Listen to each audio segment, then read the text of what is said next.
There's nothing to do, nowhere to get to, tunneling through today. 10 a.m. Blue Monday, can you live with that? Can you live with that?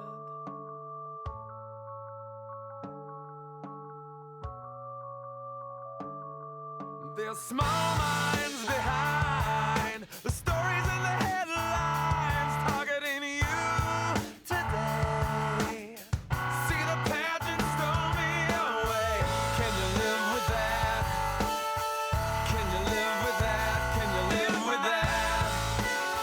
Can you live with that? Oh, boring, boring. Boring. Carrots swing from a golden ring. So many tired, mean ambitions. Keep company with companies who wanna beat you to submission. Can you live with that? Can you live with that? Can you live with that? Can you live with that? Oh. Boring, boring, oh, boring, boring.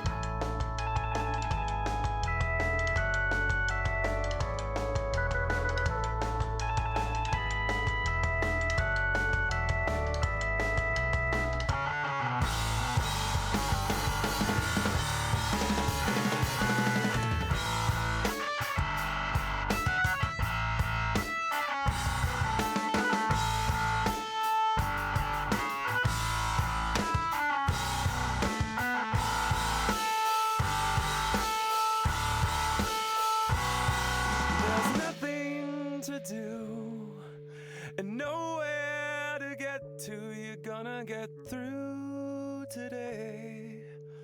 So take a breath and do it slowly.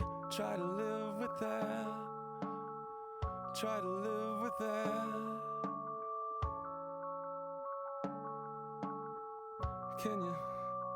Can you live with that?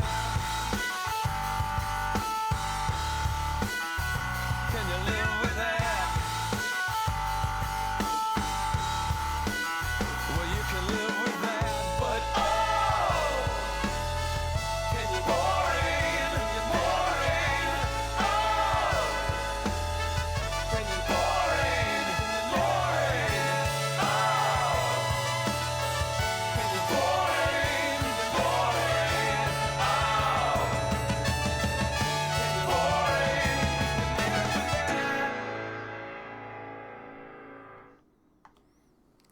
Everybody, sup?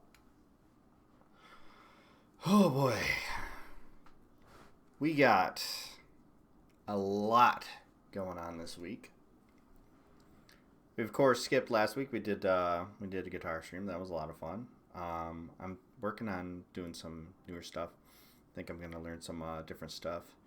In the meantime, to do another one, expand on my everything that I got going on. Hey, Hellord, good to see you. Oh man, I have been trying really hard to figure out how to talk about everything that's going on. You know, when Trump was elected,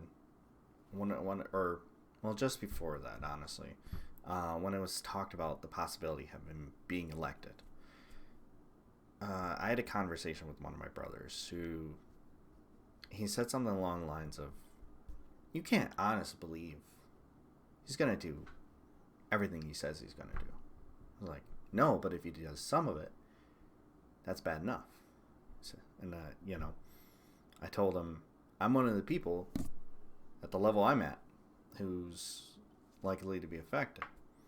Me and people like me in the same area as me, bracket as me, income bracket, whatever, or poorer. You can't admit, you can't honestly believe that he's going to destroy people's lives. And I go, yeah, I do. I really do. Well, he says he doesn't want any war. Okay, he says a lot of things. He lies. Like, yeah, but he's not actually going to do it. He's just talking. So yeah, maybe he's lying about that. Like, no. You don't understand. When you lie about things like war, the establishment loves war. They will allow that to happen. And they talk about discrimination, increasing our incarceration rate. Well, what do they love? They love for-profit prisons, and there you go. And I feel like for a while now we've just been kind of ignoring the fact that we've had concentration camps in this country for the past 2-3 years now. And it hasn't been sitting right with me to not really talk about it and just kind of allude to it. So I've been kind of waiting for a good moment to bring it up and talk about it. And I think with a week where you kind of feel like the whole fucking world's on fire, why not talk about it now? Our country is royally fucked. And whether you call them detention centers, whether you call them internment camps, thinking that sounds better, which is a take that I actually saw. It's like, no, well, if anything, they're internment camps. Cool. That's better. That's so much better. Like atrocities didn't happen when we had Japanese internment camps. You fucking moron. So, whatever you decide to call them, here are the facts. For the past year, they have not been reporting on or releasing any information on any deaths that happened in U.S. custody. This includes the children that we took from their parents and put them in a prison, and also their parents in prison. We also have to deal with the repercussions of the Supreme Court deciding that, well, they don't have any, because they're not citizens, they don't have any access to due process, which I won't even get into how that could affect people who are here legally, but just visiting. But, you know, maybe they probably have something covered for that. You know, they're just talking about the legals. Oh yeah, totally no possible repercussions for the good white people in this country, right? Who come and visit from Europe, except for Spain. We don't. Spain's not white, or is it? I don't even know anymore. I seriously don't even know. I tried to say that as a joke, and I don't know anymore because there are Hispanic white supremacists now. Apparently. Welcome to the clan, I guess. But we can hold them now indefinitely because they have no access to due process. They're not reporting on the deaths since 2018. How do I know that? Let me just go ahead and pull this up. Oh. We're just gonna ignore the oh, come on now.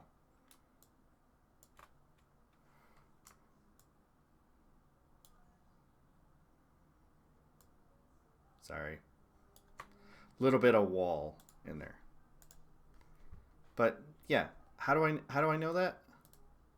How do I know that that's what's going on? Let's go to this. It would be easier to answer this question if the website was still being updated, but do we have any idea since the middle of 2017 how many people should be on that list but are not? Well, what's interesting is they have another page now called I think it's death reports, and that was mandated by Congress for them to put up. But these deaths begin in I believe it was late 2018, and so that leaves a year, half of Trump's term so far, that we have no data for. So, and also the criteria for these death reports they're posting appear to be different than the criteria in the original list. And again, no explanation for why they have this other listing that is different. And why is it different? Why don't they just put it in the same thing they used to? But it's interesting that Congress, sort of forced them to put something up. And I have more reporting on this coming out later, but readers should know that that list is not the same as the other list, and that what I'm being told by sources within ICE is that list is pretty sanitized in terms of what it tells you. So there you go. They're not even telling us who's dying. One report I saw from Ken Klippenstein is that not only are they not reporting it, when somebody looks like they're going to die in our custody, instead of having them die in our custody, what they do is they drive them to a hospital so they can die there. Because it's so much better.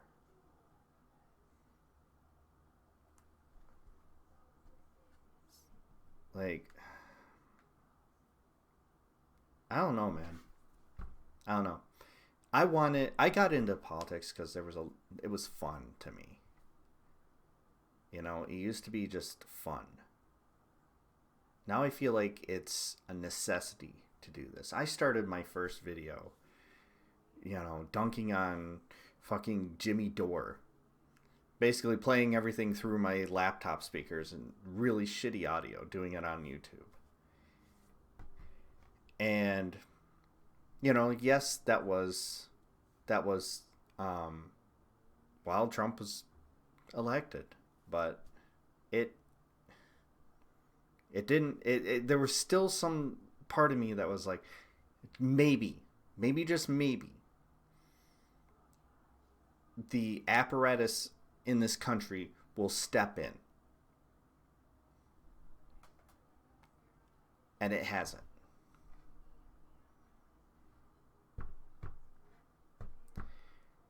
It's going to be a hard time to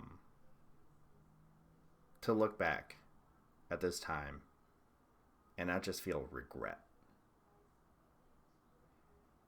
There's a number of things that I already felt that could be a possibility with. I felt like the water crisis with the Flint water crisis. And the treatment from that. I thought maybe, just maybe, that would have been like the thing that was like, oh, we're kind of fucked up. It didn't. So maybe it was the treatment of the Dakota Access Pipeline protesters. No.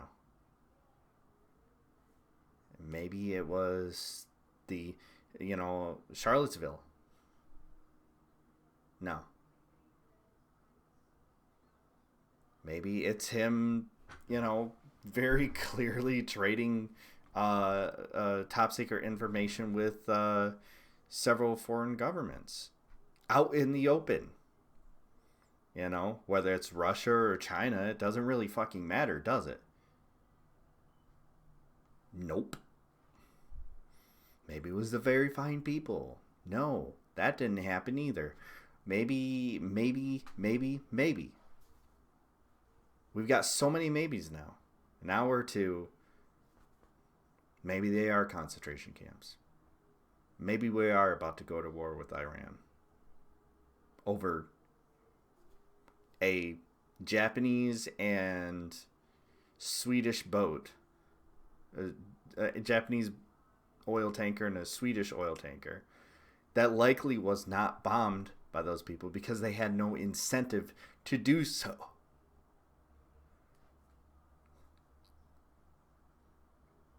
And politics isn't as fun anymore. It's a necessity to be this informed. And I try my best not to talk about this stuff with my wife. In fact, last night I told her there was a number of things that I couldn't talk to her about. I shared one little tidbit that we could laugh at. Just something simple that was just kind of funny. It was that Kyle Kashuv guy. Because, fuck that more. That one, I wanted that to be my fun story today. I added one. I do have fun stories. This is going to be fun. I promise. We're going to have a reason to laugh. But right now, I gotta admit, I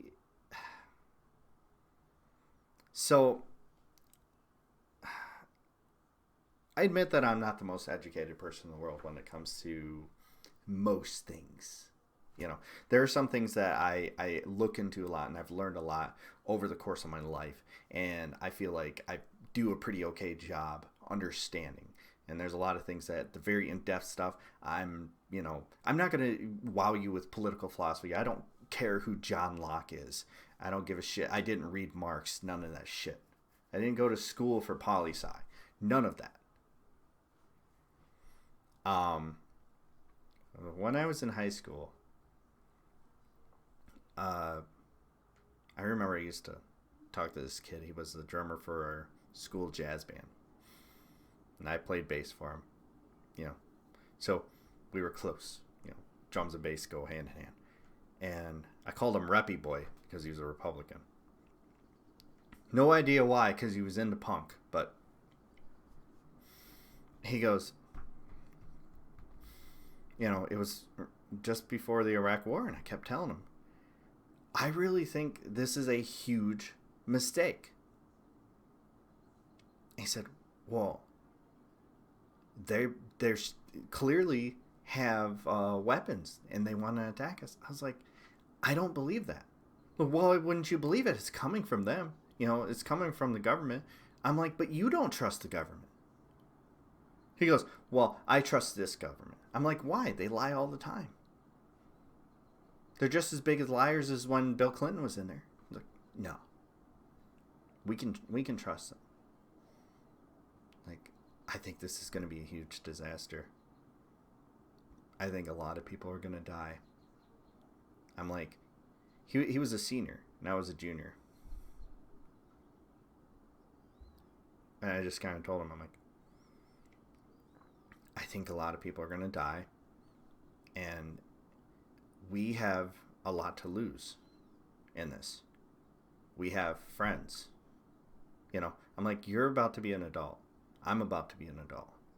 You're literally about to be released into the world.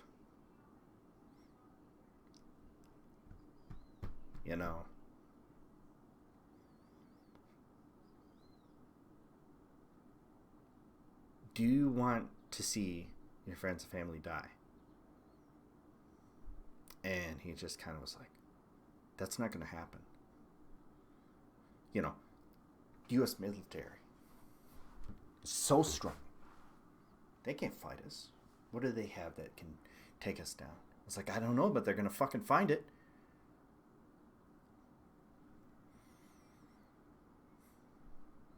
I take no pleasure in being right on that.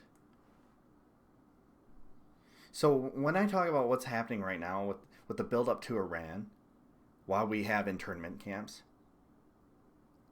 while, we're also bombing in Yemen, while we're also still in Afghanistan, while we're also still in Iraq, while we've got North Korea stockpiling and testing nuclear missiles, while we got China sitting around going, hey guys, what the fuck's going on? We're going to be involved in this somehow. Russia's sitting around meddling around with other people's election. Brazil and several parts of Europe going full fascist. I take no pleasure in saying this at all. And I've tried really hard to not build this up. And I don't think this is in any way a hyperbole. This is not hyperbolic when I say this. I think we are honestly as close to World War III as we've ever been. And it stems from this idiot that we have in office right now. And we aren't going to be the good guys this time. Not that we were that great the first time. Well, second time.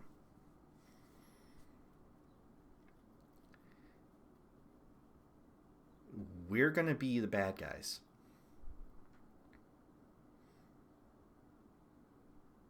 And that's a lot to think about. I have been dreading this all day. I wanted to do the stream still because I said I'm going to do it.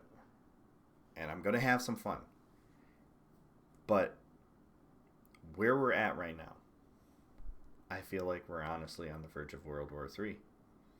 Not because of any Russia investigation, but because of the idiot in chief putting people in internment camps, bombing Yemen behind our backs, whatever the fuck he's doing in North Africa. We don't even does anyone even remember that we're like helping bomb in North Africa? Remember that one of our soldiers was killed under mysterious reasons that we still don't know about? Was it in Niger? We're forgetting all of this. I'm sorry, my phone is going crazy.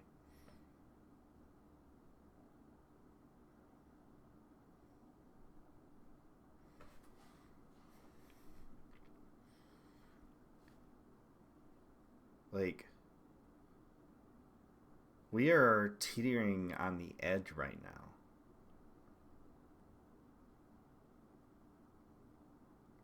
And this is it's getting a little scary.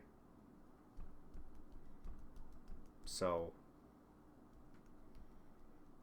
do with that information how you may. I'm trying not to be alarmist. I really am. But let's be honest here. Count all the countries right now that are going down this tube of right-wing extremism.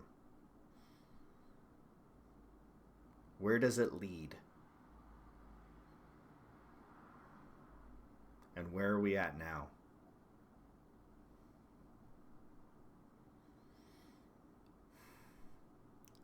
I honestly don't know what to think about it.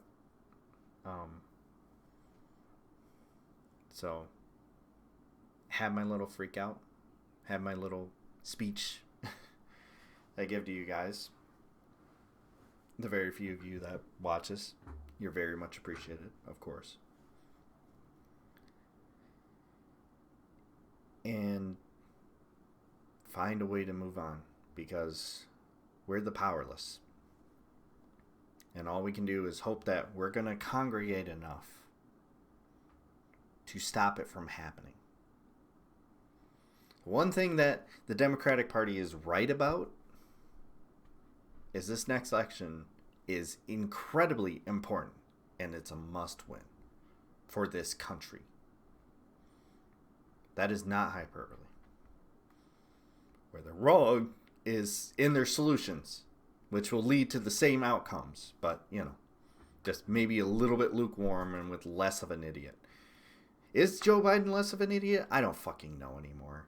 I think he's just as stupid as Trump. Joe Biden sucks.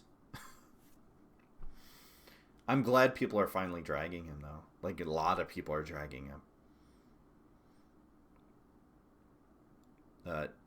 They're doing it in a sort of way where they're trying to boost Elizabeth Warren in a very strange way. I don't know, man. I do not know.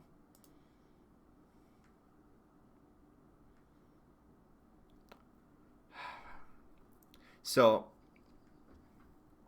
we'll go ahead and address this, because this is important. I know some of you guys have kind of been wondering. There was a call on MR the other day on Majority Report where I forget who it was. They referenced the fact that God, who do they call in as? I can't remember. I tried to IM in to Sam while I was on my lunch break to let him know that, hey, baby. To let him know that,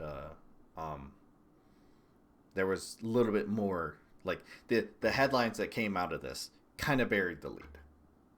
Like, heavily. They were very misleading. So, yes, charges were dropped in all the people who were currently being investigated and prosecuted in the Flint water crisis. I'm going to read this. We're going to read this together, okay? We're going to read this together so that we're all clear on this and we can understand what's going on a lot better. This is from Winter Kiefer from the Flint Journal on MLive. After years of litigation, the announcement that all Flint criminal water cases would be dropped for the time being shook the state last week, which it did. The 8 remaining Flint water prosecutions were dismissed by the Department of the Attorney General on Thursday, June 13th. The cases were dismissed without prejudice, meaning they could be refiled. That's key. In order to conduct a full and complete investigation, Solicitor General Fadwa Hammoud and Wayne County Prosecutor Kim Elworthy said in a statement Thursday, "Here's how it happened." Dana Nessel was elected the Attorney General, basically talking about who she appointed, and one of those people that was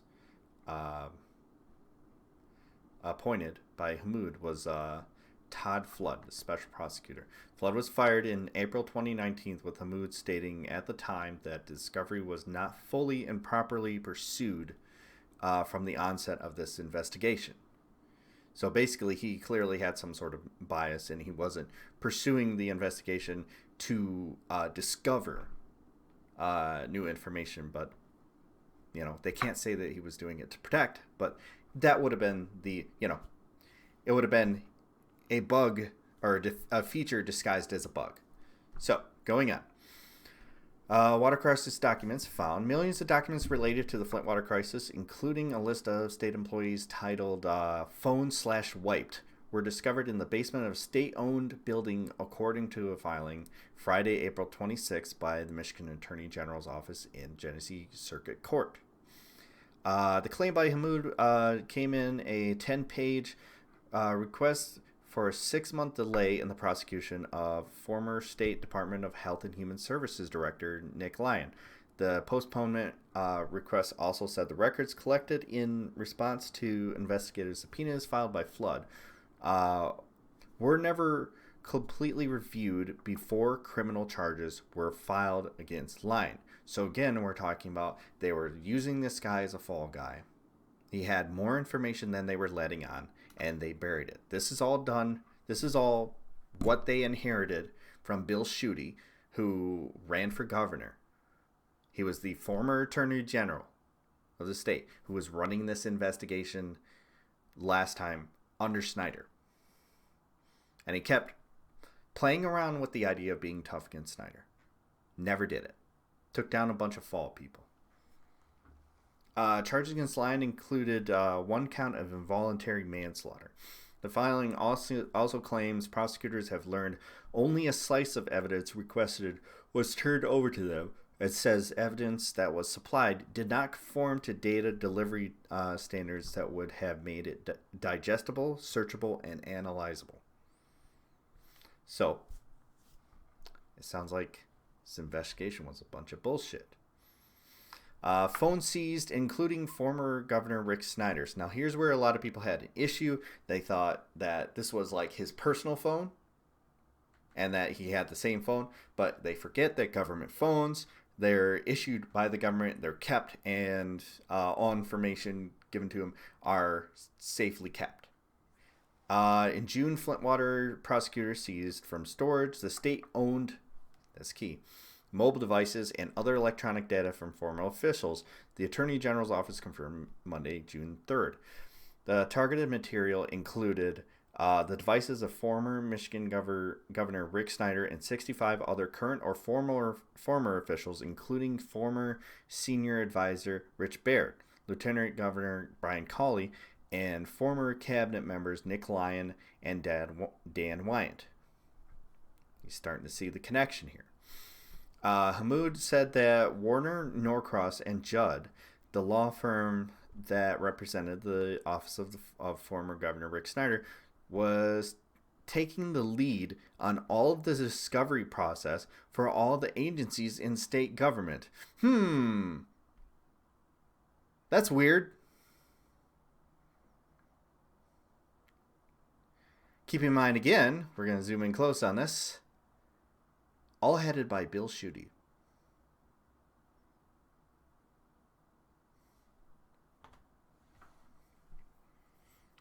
Warner, Norcross, and Judd denies it took the lead in sorting out which state documents were released to Flint water prosecutors. Sounds like bullshit. Of course it is. So they discussed the different people whose charges were dropped. A lot of people with conspiracy to commit misconduct in office and willful neglect of duty.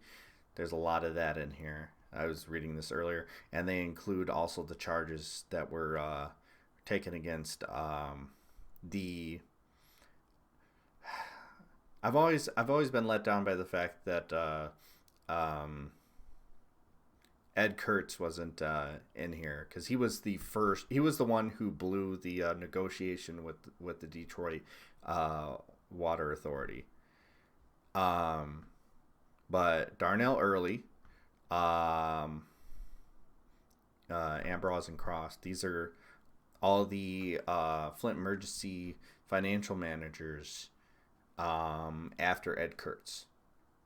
These are all the ones that are seeing the switch from the Flint River over and the cover-up and the denial that there was a problem in the first place. That's all these guys. So their stuff is being postponed. And the charges being dropped to be reinvestigated. So that's what's going on. Lyons and Wells, their charges were dropped, but being reinvestigated. Because we found that we didn't even find out any, enough of the added information to actually properly prosecute these people. That's how badly this was run. And I guarantee that is not a bug, but a feature. And we all know it is. Because, again, who was running it? Bill Schuette, the Attorney General under Rick Snyder.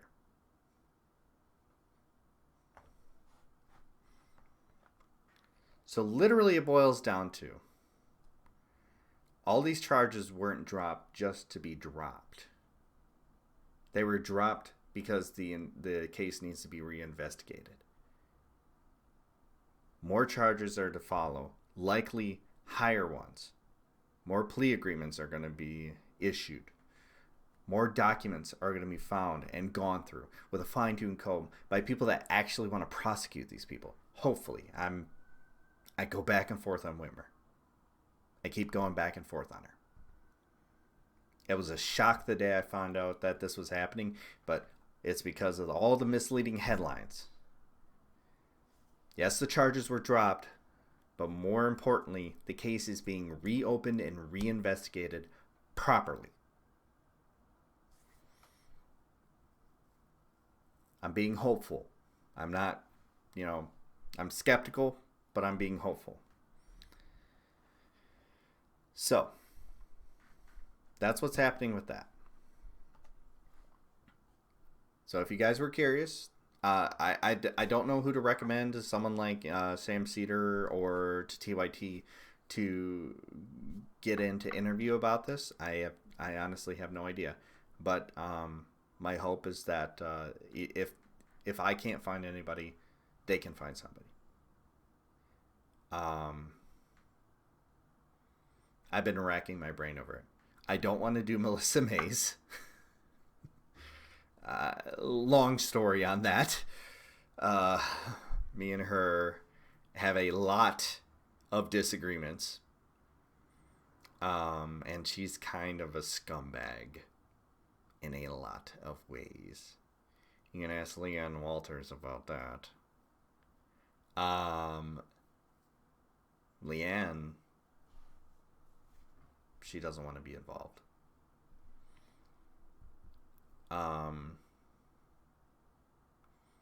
I've tried everything to reconnect those. There's 3 of them. I forget the last guy's name. He ran for mayor last time. He was a long shot candidate. He was crazy. He was a little crazy. No, not Jordan Sheridan. No, I haven't seen that motherfucker since he got busted for hot tub fucking his assistant. So no, not Jordan Sheridan. Oh, good Lord. I know you're joking. But still, no one seriously such that, but only ironically. I'm pretty proud of the hot tub fucking his assistant statement.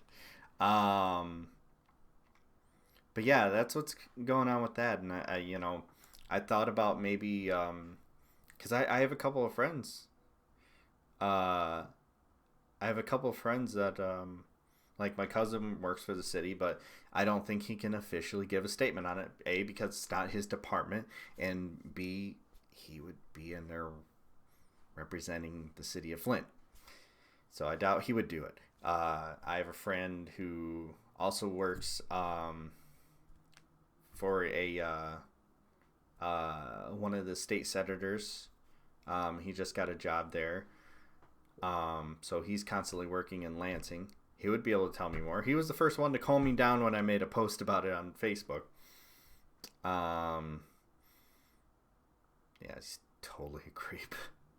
I'm wondering who he fucked in Flint. So, yeah, that's a whole thing.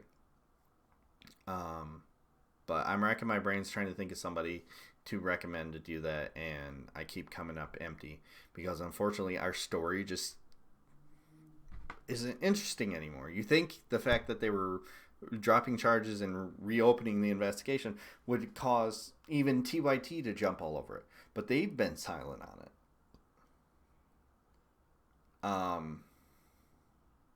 I don't know. I really don't. Maybe I could ask those people for good people to get in, but I feel like Sam's going to know a better person to get in contact with than I would. So I guess write into Majority Report, because they give the best interviews, and ask them to get somebody on this story to explain it better than I honestly can. But that's the basic blurb on it. From what I understand, this should be better for the city of Flint. We'll see. Like most things I say regarding Flint, we'll see.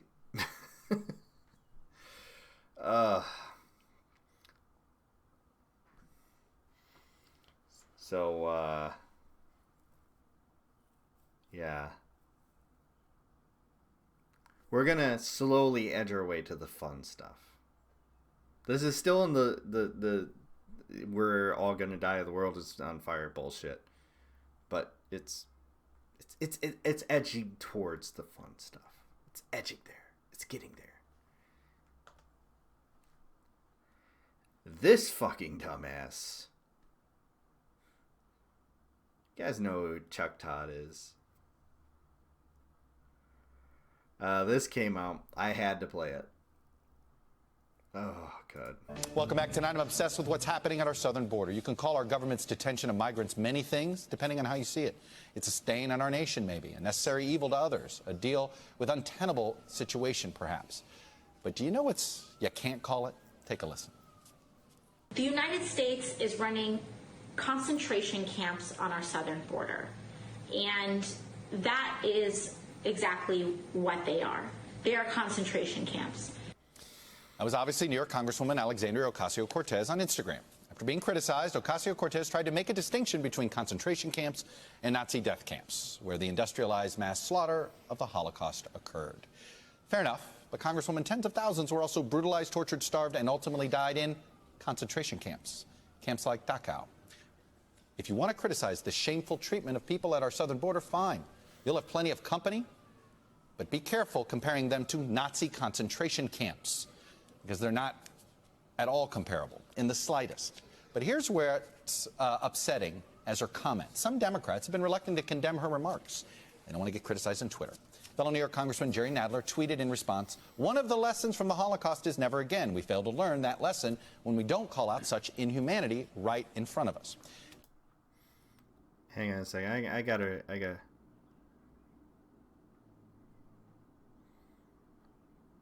That's in.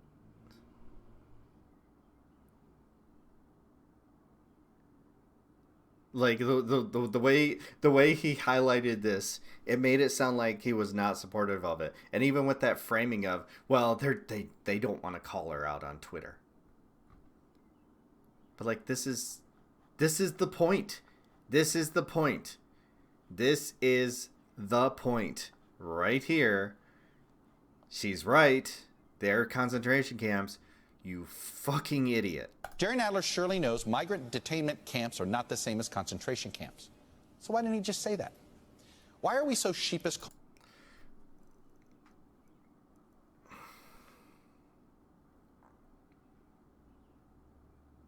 Fuck it.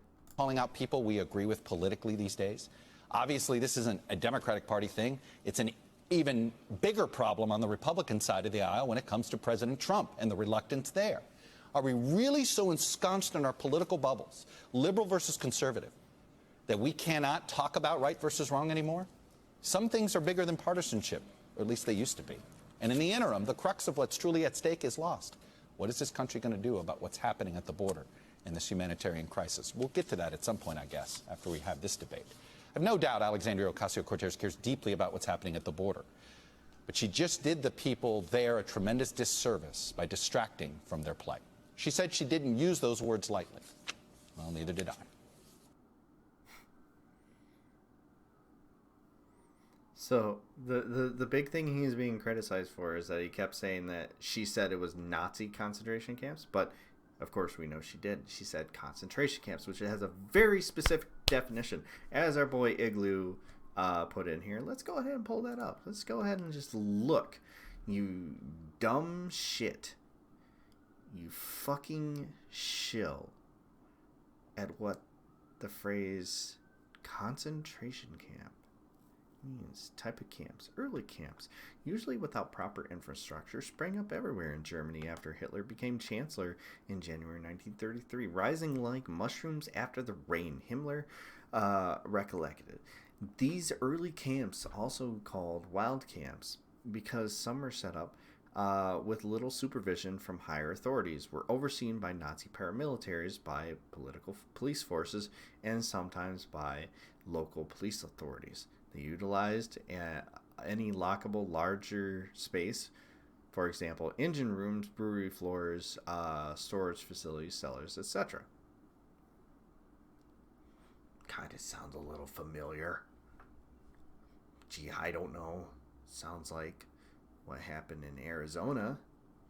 That guy had no problem calling them concentration camps. State camps. That's where he's... Oh, look, there's the one he was talking about. Dachau. Huh. Boy. Let's see what they have to say about that. Guarded by the SA, prototypes for the future SS concentration camps with a total of 107,000 prisoners as early as 1935. Okay.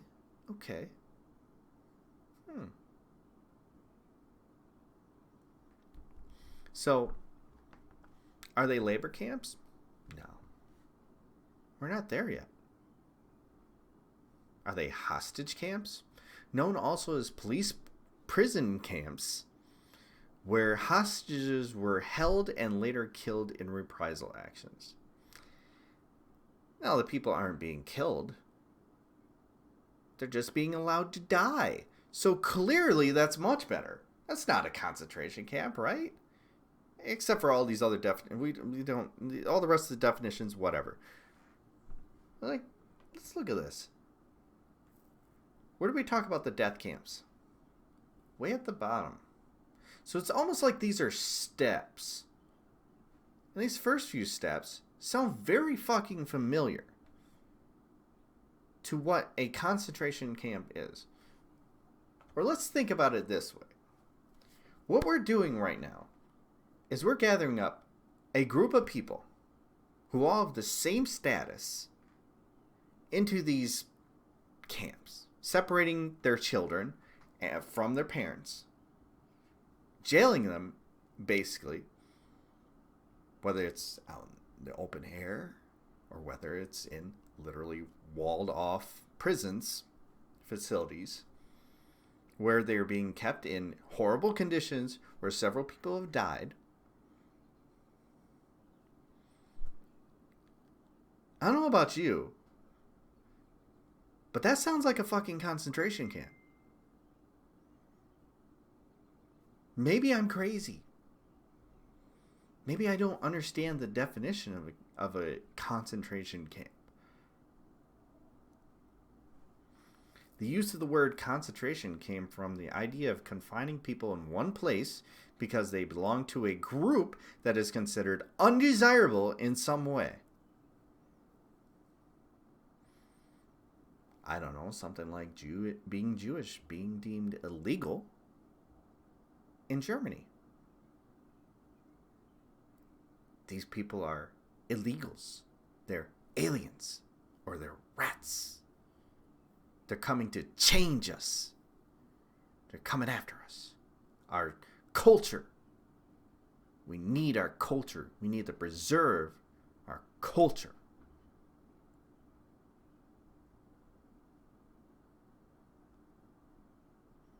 I don't know if anybody's going to come across this who doesn't agree with me, but I hope there is some people that when I say it like that, they hear those buzzwords and think, I'm talking right now literally about Germany. But you've heard those things before, haven't you? You've heard those statements. Shit, you can turn on Tucker Carlson and you can hear him talk about how African immigrants are coming in. They're coming to change us. We just can't handle that. We just can't handle the change in culture. Because we have to preserve culture. Because culture is kept in a bubble. And it never changes. We're exactly the same as we were in the 1950s. As we were in the 1900s. In the 1850s. In the 1800s. We have never changed our culture one bit. Not at all. That's why I'm still wearing a wig. What? I'm a grown man. And I'm not wearing a wig. I'm in my 30s. Clearly I should be getting ready to die in my 40s. Why is that not so? It's almost like things are in a constant change. And that culture constantly changes, and that because we're a country that is mixed of several different cultures everywhere in this country has a different culture. There's a different culture in Flint than there is in Detroit. There's a different culture in Detroit than there is in Columbus, Ohio. There's a different culture in Columbus, Ohio than there is in Chattanooga, Tennessee. There's a different culture in Chattanooga, Tennessee than there is in Mobile, Alabama. Every single one has a different culture. You're trying to preserve something that isn't even preserved on its own and won't ever stop changing. Because eventually people get bored. People start reacting to these things. They start getting sick of hearing about it. That's why we're not calling people daddy-o anymore. That's why we're creating new language right now. I just learned what a finsta is. Anybody from the fucking 1800s know what a finsta is? No. It's almost like things keep changing. So what the fuck are you afraid of? Honestly. Well, their culture isn't compatible with ours. Which one? Which fucking one? You know? We have a city in my state pretty close by. It's called Frankenmuth that has a heavy German culture in it. Now, does that mean that because my culture in Flint, which is predominantly black, that I wouldn't be able to go into their culture and assimilate? Fuck no. I can go in there and I can assimilate all I want. I won't get it. It'll be like, oh, this is cool. Look at the fudge shops. I'll get some chocolate cheese. That's a thing there. You know, I'll see the ice sculpting and the snow sculpting festivals. But like, that's not my culture. Because I live like 20 miles away. And even 20 of those 20 miles away make a fucking bit of difference, don't they? We're trying to preserve something that doesn't matter. That's going to change when we want it to. Because we want it to. And part of that change is going to come with bringing in new people. Whether it's through birth or whether it's through them immigrating here. You're chasing your fucking tails, guys. So we're doing all this to preserve something that we can't control anyways. To the extent that we control it, it's just going to change. So, what? We got Chuck Todd over here quibbling over, oh, it's not a death camp because there aren't mass people dying, just some people. Apparently, I have a number in my head to where we can start calling it a concentration camp and then start alluding to death camps. Please.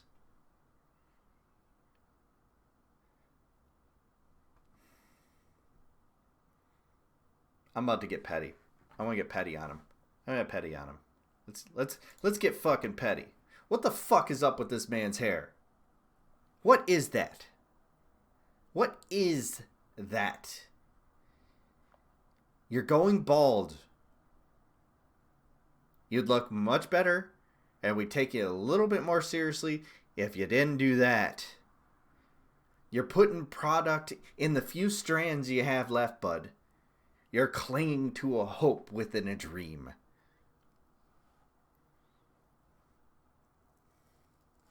I'm sorry, I had to get petty. Because fuck this guy. Yes, just shave it. All of it, including the stupid mustache. This is coming from a man with a beard. Get rid of it. Tank your hair. Make it go. It's actually a good time that you showed up. I'm trying to get in a better mood. I wasn't in a good mood earlier. Let's see here. Where'd I put it? Oh, there's you guys. Oh, God. Yeah, we got to talk about Franklins. Oh, God. Where did I put it? Where did I put it? Oh, did I not say? There's so much to cover today. Don't tell you aren't telling me to shave it, are you? Please be telling him to shave it, because I will not be shaving my beard. You don't want to see what's underneath this. It's not good. Okay. No, I was asking Hellord. I know you were talking about it. She came in late, probably from the delay. God, I'm gonna have to. I think I'm gonna. Let's see here. I'm gonna search through our messages and see if I can find it. Okay, good.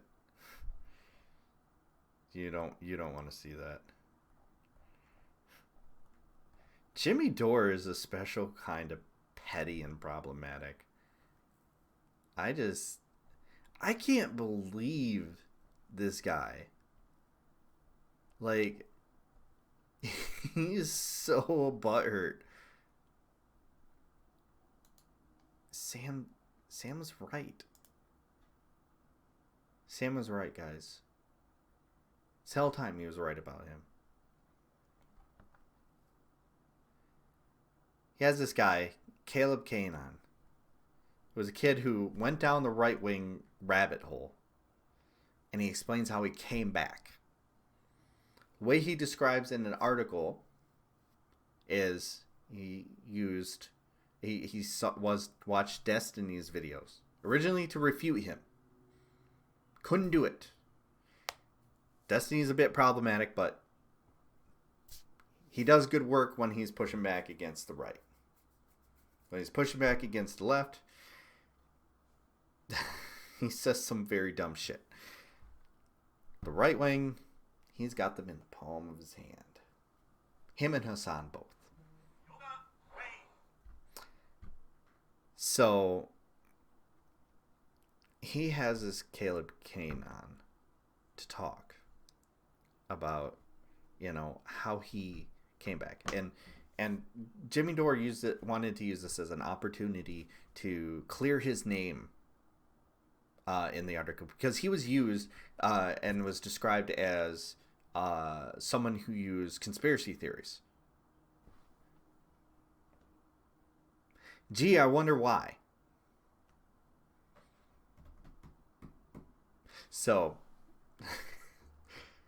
one of the, after Destiny, this kid specifically says that Sam Cedar is one of the ones who helped him come out of this rabbit hole. Because Sam Cedar does these debates with libertarians, and he is damn good at it. Fucking brilliant. So of course he could break people out. And he has. Oh, shut up, Windows Defender. Nobody cares about you. So, he says Sam's name on the show. But does he? But does he? I mean, I usually, if I'm going to watch the news, I either turn on your show or what was the that? Turks. That's What usually was that? who I go to for news. I mean, I usually, if I'm going to watch the news, I either turn on your show, Sam's show, or the Young Turks. That's usually who I go to for news. Your show or the Young Turks. I mean, I usually, if I'm going to watch the news, I either turn on your show or the Young Turks. That's usually who I go to for news.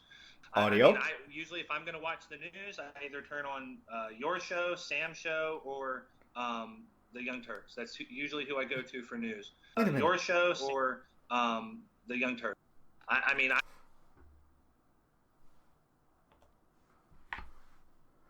That was weird. Jimmy. What was that? What was that flash? We can't even hear Sam's name? Is that what's going on? Are you fucking kidding me?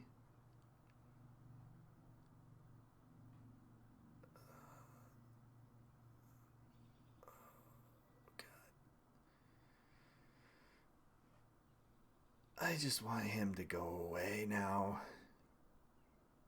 Michael Tracy is the most just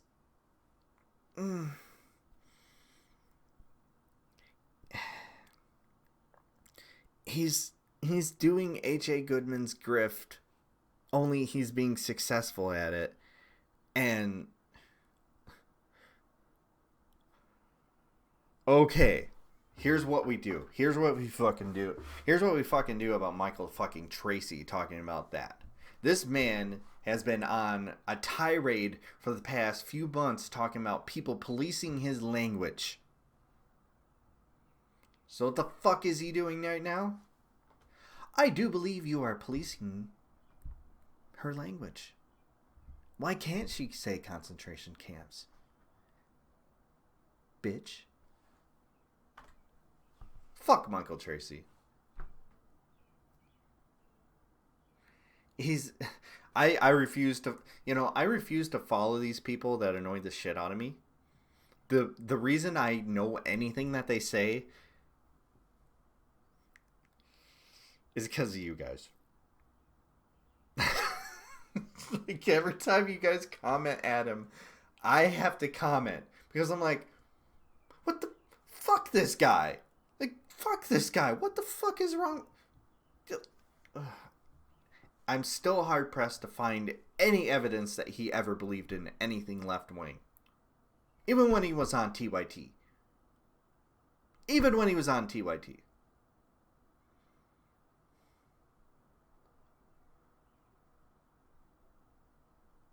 I have seen some evidence of that.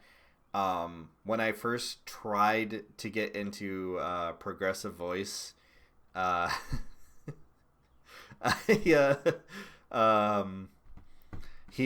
one of the first videos I watched from his was a takedown of H.A. Goodman, where just H.A.'s this close and he's got his MAGA hat on and he's just like, all right guys, the election's gonna go towards Trump any minute now.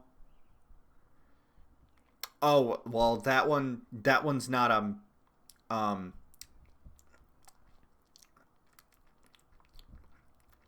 that one wasn't for no, that one was going to go to the Democrats. I already knew that, but they're not going to take the House. They're not going to take the House. Did I say that they were going to take the House? Actually, I said they weren't going to take the Senate, but I was okay with them taking the House. That's fine.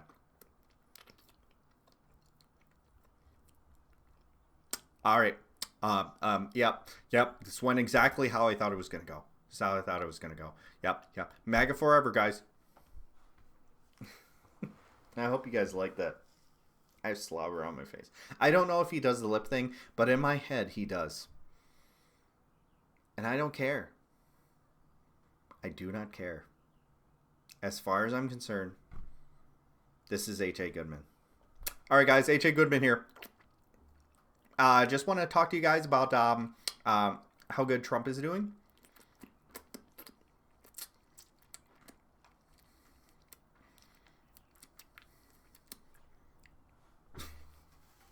Good Lord. That's the new meme for H.A. Goodman, guys. Count it. Tell me how much you love it.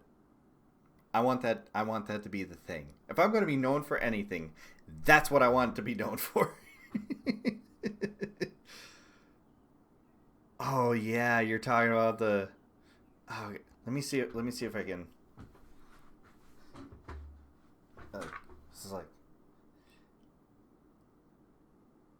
Is it like this? It's like, hey guys. Hey. I gotta be in a fucking closet and I gotta get the camera down, but my camera's like sitting above me, so like I just sit there awkward like. Anyways, Jimmy Dore is a moron. I like what were we talking about earlier? That he's gonna go with the right wing grift. I don't think he's gonna go full right wing. I take it back. I think what he's gonna do, he's gonna be H.A. Goodman for the left. It's going to be all conspiracy theories for the left. Especially if Bernie gets elected, he's gonna come back and say, "Oh well, I was for Bernie the whole time. I was out here campaigning for him. I said he was going to win, and I said he could win. So I just want you to know that I'm for Bernie Sanders, and that's what we're gonna do. We're gonna talk about Bernie Sanders. He's the greatest ever, and he's never gonna criticize him. And he's going to be making a bunch of dumb claims the entire time. And he's actually going to be working against us. Same way H.A. Goodman works against the right in a lot of ways. He's all, there is no road for Jimmy Dore that leads to him actually helping the left. I said it. Full-blown conspiracy theories. I pegged him as one of them right off the bat because he sounded like everybody had heard. Yes. I don't know what Art Bell is. I read it first as something else and an art bell. I don't know that. Must be a Chicago thing. But yeah, like he's gonna go full conspiracy theorist. And by the way, for you leftist best people who have not yet been blocked by him, I have been blocked for a while. And the same time, me and Raygun, we don't really talk. I think he doesn't know I exist. I need to get better at letting the crew know I exist and that I'm doing this. But I work doing show hours. This week, he has had me blocked for years. Let me tell you the story how this went down. All right, bitches, let's go. Here's the tea. Let's do this. So, he posted this question. He goes, "Tell me how Trump is uniquely dangerous, more dangerous than any other Republican." And Reagan chimes in and says specifically that it was because of his treatment of undocumented immigrants.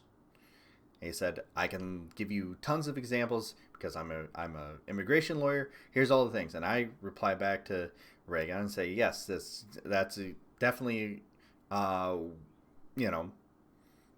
of them." I was like, one that's personal to me is the stuff regarding the Flint water crisis. There's a good chance that he can intervene and cause, even if they were to actually prosecute Snyder, he would give him a pardon. I would say Trump is uniquely dangerous in that he would block that investigation or any results coming from that investigation. Dore had one reply. "Well, yeah, but that's true of any Republican," is what he said. And we both went off and we're like, no. There's an extent that is true of most Republicans, but what makes him unique is his ability to not even allow anything bad in these to happen. Like, he's encouraged ICE to act like literally the Gestapo. Apparently next week they're going to go full Gestapo. Cool. Under Trump, one thing that's nice about them reopening this is it gives us more time to wait out Trump so that he can't pardon anybody who's prosecuted in the Flint water investigations, as they're redone properly by people that actually care about prosecuting people. We can wait out Trump and actually prosecute people. It's going to be a long time, but I mean, if it actually happens, the big thing with me is the kids who were poisoned by lead.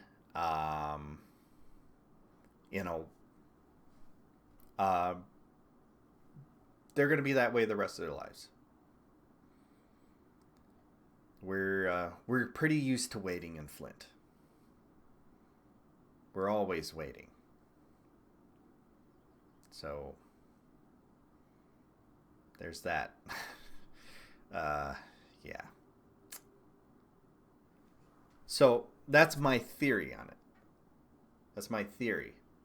But that's the thing that makes Trump uniquely dangerous, is that he's willing to just be like, nope, I pardon those people. Oh, ICE, you can do whatever you want to get whatever illegals out that you can. That's what makes Trump uniquely dangerous. And when we started arguing back, we didn't call him an idiot. We didn't insult him. We were just like, hey, man, this is what's going on. This is what's unique about him. And Republicans aren't doing anything about it, but they're not supporting it either. And there's no Republican that acted like this previously. Blocked. Both of us.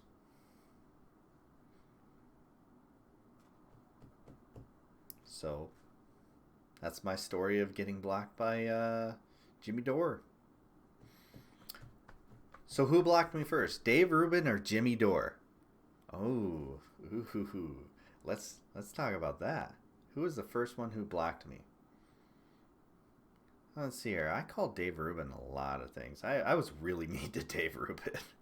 The thing that got me blocked was replying to somebody else who was turning on him and was like, yeah, you should see how he's funded. Like, his, he works for Learn Liberty and PragerU. So he's directly paid by the Koch brothers. Banned. If I remember correctly, Dave Rubin, well, who blocked me faster is probably a better question. Oh God, I don't know. I think Jimmy Dore blocked me before Dave Rubin did. I think, yeah.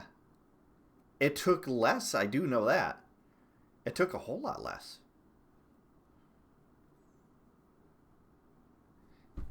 I don't know how I would look that up, but I think Jimmy Dore blocked me faster than Dave Rubin did.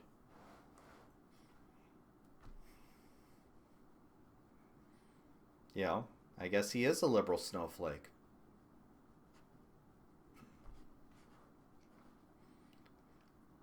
I really like I thank Nitsky for all their work and Kids Show Business for all their work in covering Jimmy Dore. I wish they didn't have to give him money in order to do that, but God, this guy is so fucking petty.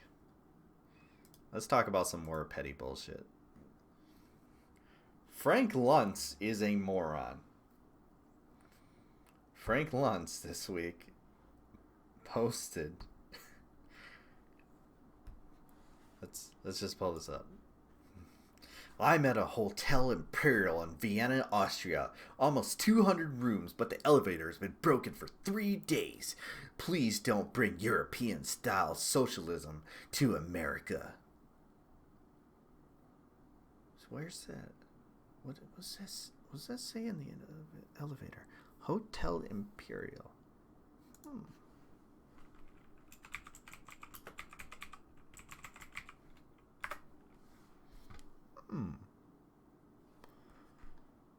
What? We have those here in the US. What? Who owns Hotel Imperial? What is that? This looks like it's a chain. What? That's very weird. How can it be socialism if it's a chain? Huh? Who owns? It's Imperial Hotels Group. Is privately owned? That's not socialism. But how can he complain about socialism if it's a private company? What? I'm so confused. I thought they were socialists. I'm so confused. Frank, I'm sorry. What did you say, Frank? What did you say? That's a very good point, Frank. Maybe they are socialist. But in like reverse. Wait, what do you have to say? Yeah. They're totally socialist in reverse. And that's what makes them even more socialister. Because everything I don't like is socialism. Everything I hate is socialism. Everything. Frank, you're an idiot. Now, we on the left know that. But you're treated like some sort of smart person on the right. So you're a pollster. You know how to play off people's fears to get Republicans elected. I get that. I totally get that. Your job is the easiest fucking thing in the world. It is so easy to go to a bunch of Republicans and go, be afraid of that. And to get them to vote for you. I will protect you from that. I'm a strong man. I will protect you. We could all do the right-wing grift. Because it's the easiest fucking thing in the world. And you can make buku bucks doing that. You're not an intelligent person. I don't care what anyone on the right says. You have one job that is very easy, and you're really good at it, sure. But I don't know, man. If you're really good at grilling hot dogs, which, shit, I can grill hot dogs, and I'm a terrible cook. You're not going to be put up there next to Chef fucking Ramsay, are you? But that's what the right wing does. You are the Chef Ramsay of cooking hot dogs and stowing fear in right-wing people who are already afraid of anything darker than their shadow.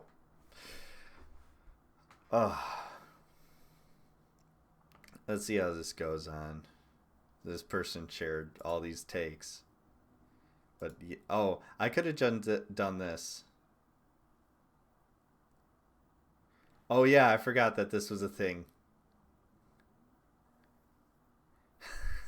This person, this Esha. Oh, it's Isha. I didn't even realize that. Isha. Good work, Isha. She's fucking great. So Isha reached out to the Imperial Hotels in Vienna, messaged them at their investment company. And this is the response. This is fucking great. Hi, Isha. We reached out to the Imperial Riding School Renaissance Vienna Hotel, and all of the elevators are in service. If you do not enter the key card correctly, the elevator will not operate. We do suggest that if you have any issues with the elevators or your key card, please reach out to the front desk so they can further assist you. The fucking Chef Ramsay of grilling hot dogs, everybody. That's why I say that. I couldn't remember. Now I'm having fun. Goddamn, I'm having fun now. Whole world's on fire. I'm dunking on Frank Luntz because he can't even operate a fucking key card. Jesus Christ. So that's the best part of the Frank Luntz thing. The idiot didn't know how to operate the key card in the elevator. I know how to do that, and I'm an idiot. I will admit that. I get confused by some of the hotel doors and have to have my wife figure it out. But I was always able to get the elevator to work. This moron can't get the elevator to work with his key card and blames it on fucking socialism.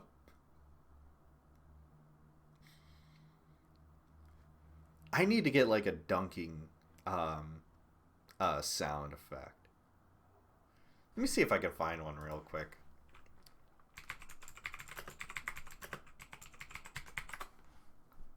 Let's see what we can.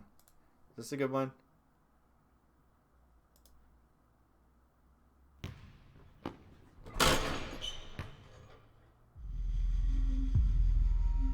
Subscribe for more sounds. No, that wasn't very good.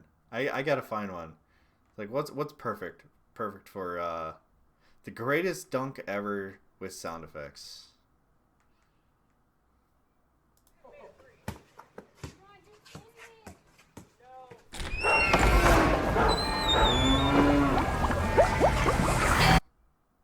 That was dumb. No. We gotta find the right.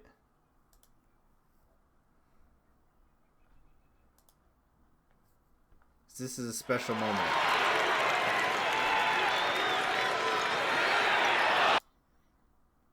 There's got to be something. Damn. I'll find it later. Oh, Frank. Let's see here. What else do I have? Oh. We're back to the not fun stuff. I keep forgetting what I saved up here that I wanted to talk about.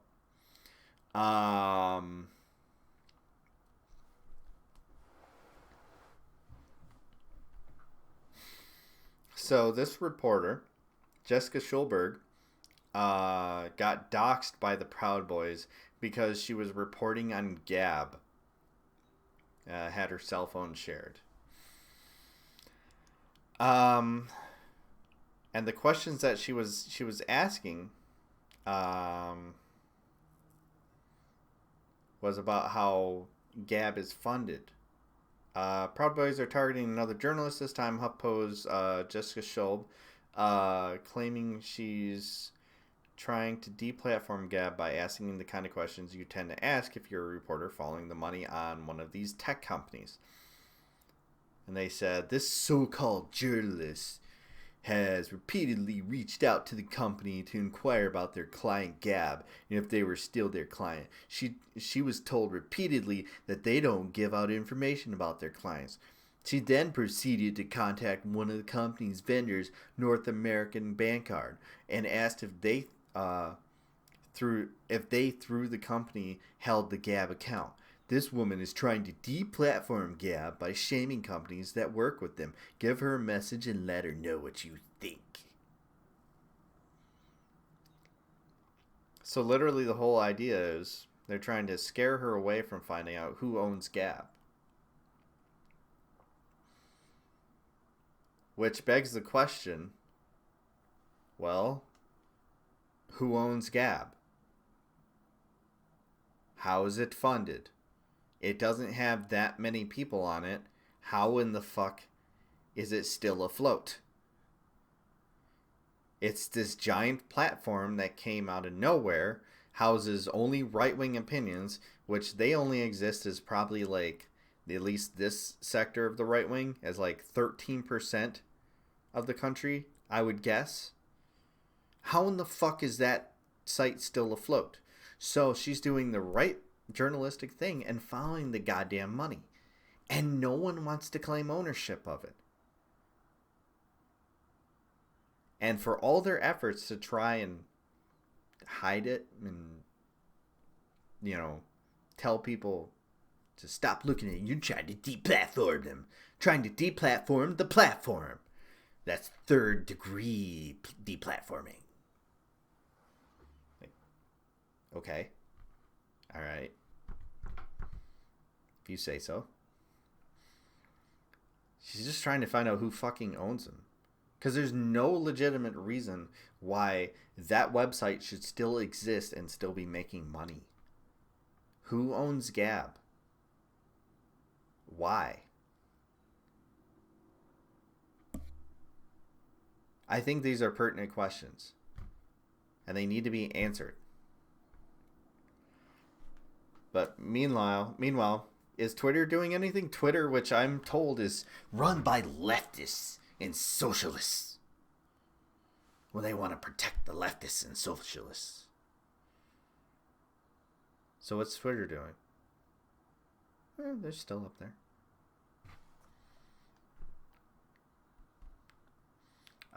Proud Boys are back to targeting journalist Elizabeth King on Twitter after she started writing using an old account registered with a different email. They repeatedly claimed to be behind her last ban. And Twitter, of course, is just going along with it.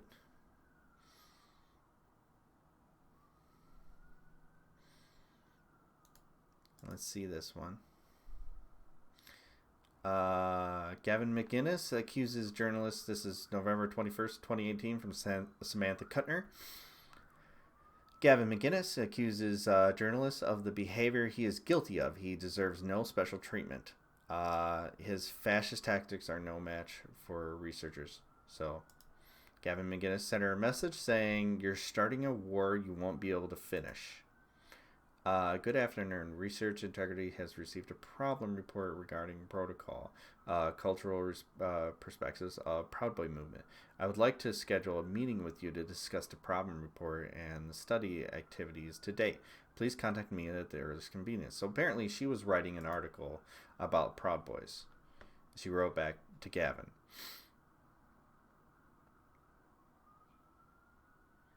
What's interesting? Oh, this is interesting. So, before I read her message, this message from Gavin reads, I got your message, but I'm going to shut down this email soon, so please use... And he probably gave her another email. Hello, Gavin. Nice to hear from you, but I am confused. You refused to speak with me further in November when I asked about the possibility of radicalization in your group.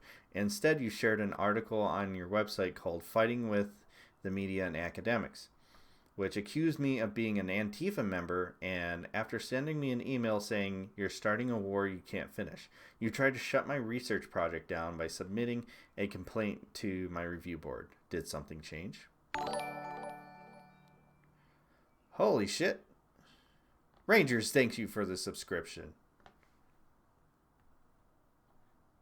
But that wasn't my subscriber alert. That was weird.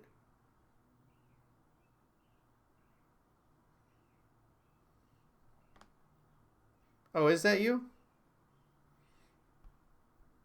That was weird. That wasn't my subscriber alert. Oh, is it on? Oh, it's on YouTube. I forgot I have that attached. Oh, shit. Well, thank you anyways. I appreciate it. I'll be posting this on YouTube after the show, and it should be up in the morning. See, there's nothing more to this. That's really weird.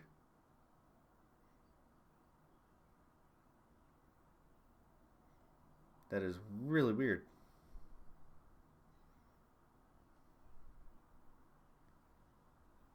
The point being, fucking Proud Boys have been going after journalists who are doing things like, oh, I don't know, reporting. And all the while, they're doing it to protect Gab. And what's weird about it, and this is the thing that I can't get over, all they're doing is making people sit there and wonder even more, who the fuck funds Gab?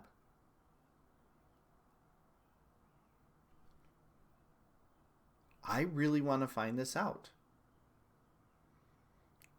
And I think this is something that everyone should be interested in. Because there's a lot of weird mysteries here. Site comes out of nowhere, gets a lot of right-wingers on it, they're all radicalized. How's it funded? And what's that other site, the one that they're trying to use to compete with YouTube? I can't remember. That popped up out of nowhere too. Isn't that funded by Jordan Peterson though? And where the fuck did he get all his money? We're talking about like multiple millions, like hundreds million dollars operations. He's rich, but he doesn't have that kind of money.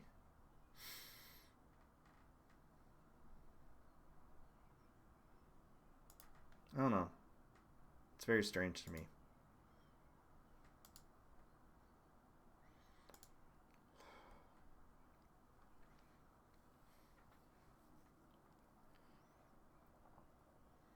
It's really weird right now that there's these people who have been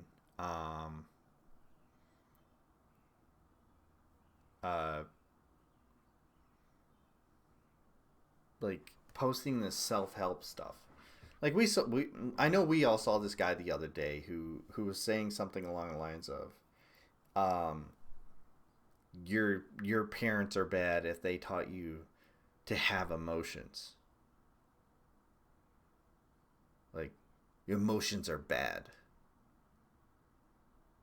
Like, I'm sorry. What? That was really weird. And of course he was a right-winger. And then there's a guy earlier today who said that he ran a meeting with his wife like it was a business meeting. Look, I'm no therapist. I'm in a very, relatively happy marriage. I can't speak for her. She seems happy, off and on. We have our good days and bad days, but we're happy. If I ever like sat my wife down, I was like, let's flesh this out. Let's talk about,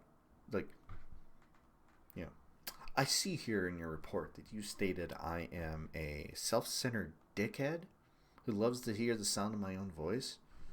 Let's expound on that. Okay? Is that the correct language we want representing our marriage? I don't know. What is with all these guys trying to come out with these very hot takes on how to be a good human being? And they're just the worst people. They're just the worst and dumbest people. And it all seems like, you're gonna love this. You're gonna love this, Kennedy. Let's face it. This is capitalism. I'm not only are we going to run our government like it's a business, we're going to run our marriage like it's a business. And what stifles productivity? Emotion. Being emotional. You got to be a good proper cog in the machine to keep the productivity going. Or they're going to replace you with a robot who actually has no emotions. I don't know about you, but I don't know. That was my immediate thought. The first guy, I didn't make that connection, but the second guy, the guy who ran his marriage, and God, that's heading to divorce court. Because eventually she's going to be like, why do you keep talking to me like I'm your fucking business partners, you piece of shit? That statement is going to come out and he's going to go, is that really productive to what we're trying to achieve here? And she's going to be like, I'm taking the fucking kids. You are insane. I'm leaving. Mark's monkey. Yes. Oh my God. Oh my God. I need a new emote. I'm 1 subscriber away. Or I think actually more. Shit. I actually don't have that many subscribers, which is unfortunate. We'll get there. But Mark's monkey is going to happen. Kennedy, do not let me forget to do that. That needs to happen. I'm gonna end up like fucking Hassan, and I'm gonna be eating fucking ice cream and on stream really grossly and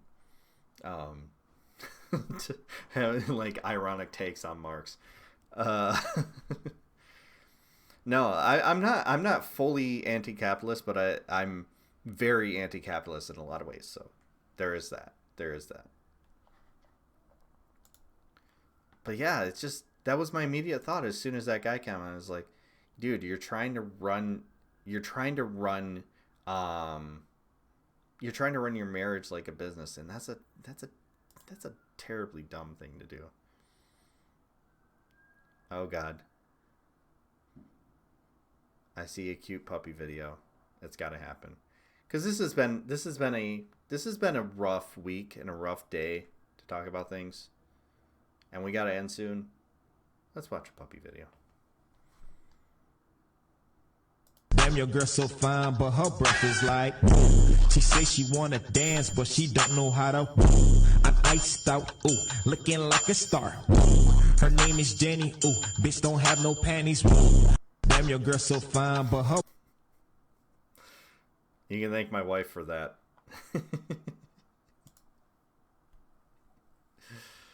Oh God. More shit from Joe Biden. I don't wanna.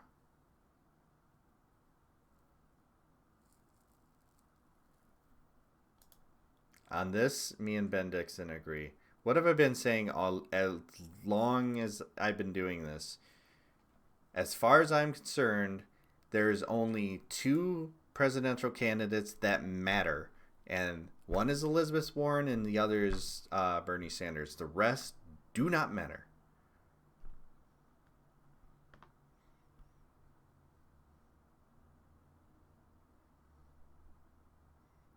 My God, you're right. That happened. I said something about ice cream, and they...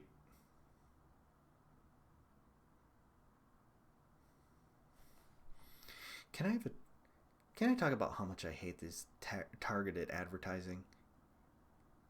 It's really gross. It's awful. Fuck. There it was. Caught in real time. You guys all saw it. You've been playing Animal Crossing this whole time? Wait a minute. That game is capitalism. Animal Crossing is capitalism. Oh my God. Kennedy. They got to you.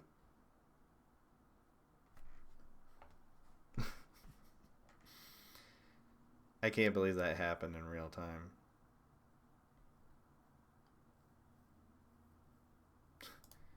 That's pretty much what I believe.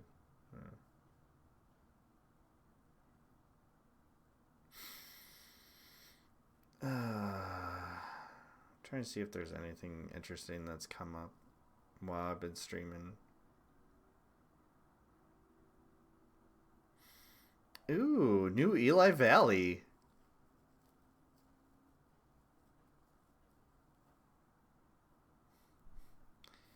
Can we talk about how great Eli Valley is? It is like anarcho-capitalism. I refuse to let communism keep me from playing cute video games where I get to catch bugs. Same. I totally know what you mean too. It's like I hate war stuff. I hate guns and all that. But god damn it, I'm gonna play Overwatch. And currently my favorite game is a game where I run around and being hunted by a killer with a gun with 4 of my friends, and all I have is a crossbow. It's like the Hunger Games, only more violent. It's like, I love that game. But like, I recognize the implications of its politics. Shit, my favorite game is Mega Man. And can you think of any more capitalist thing than you know, a concentration on automation?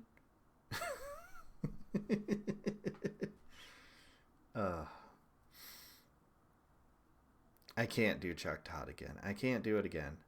I already said all that needed to be said about that. Ooh, what'd she do? One thing that I know is not...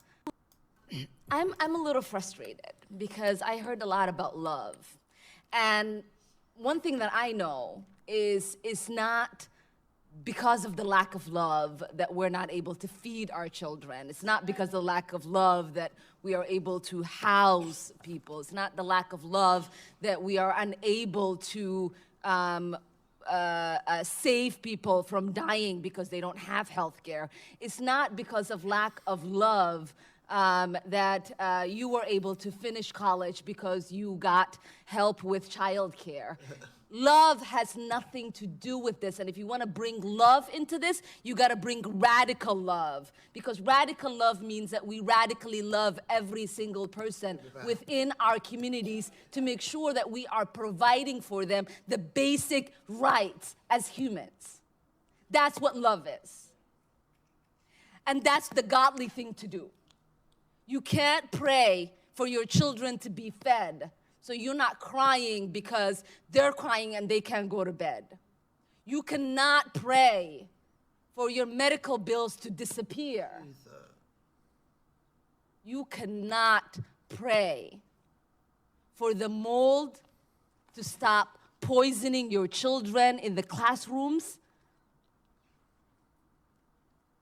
The other thing that frustrates me is people who have experienced poverty, who have gotten the straps for their bootstraps, who sit and talk about how we shouldn't do anything for the next person.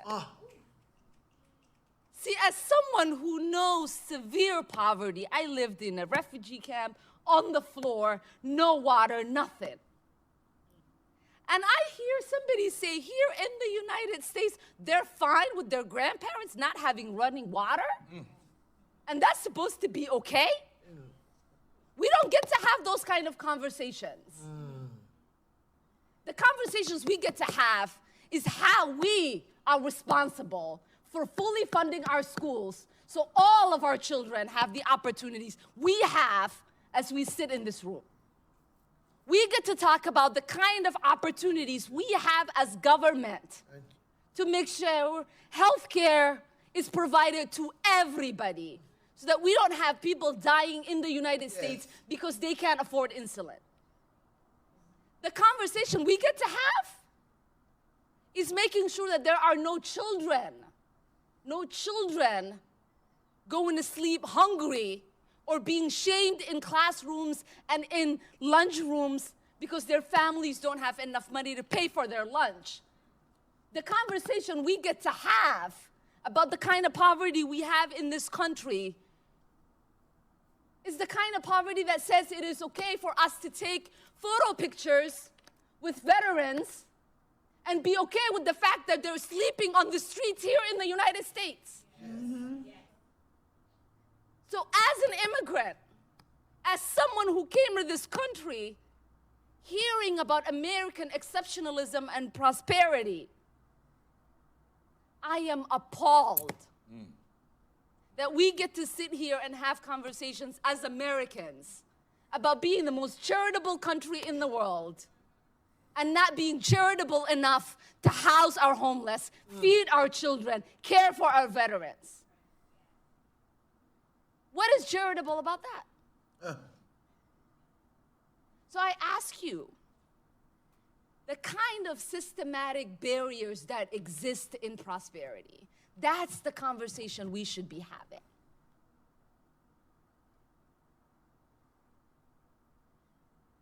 I'm going to make a bold claim.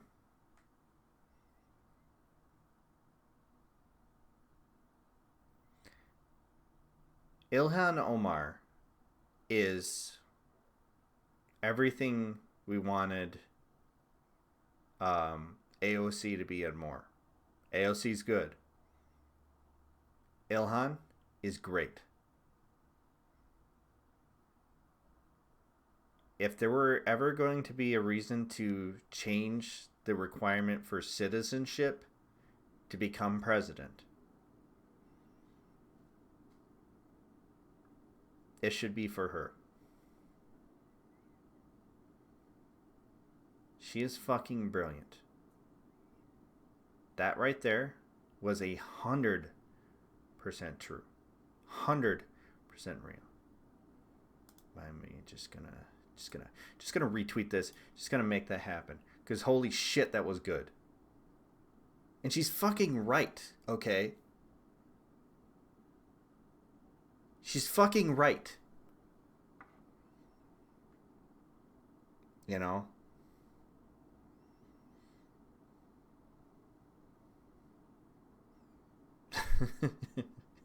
Yeah. How old is she?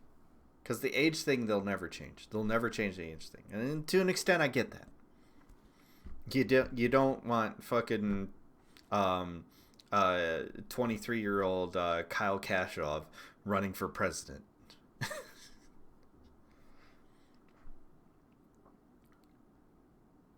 She is so fucking good. Oh my god. 37. You gotta be 42, right? I believe it's 42 to become president of the United States.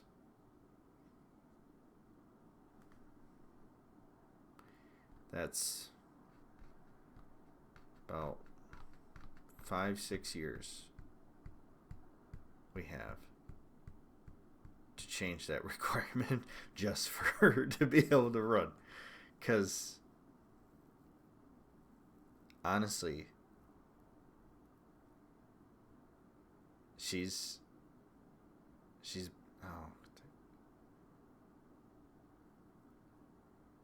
better than Bernie on this. I think the fact that she's an immigrant makes her inherently better on these issues than even Bernie. Because her critique comes from an actual place that she remembers where she was.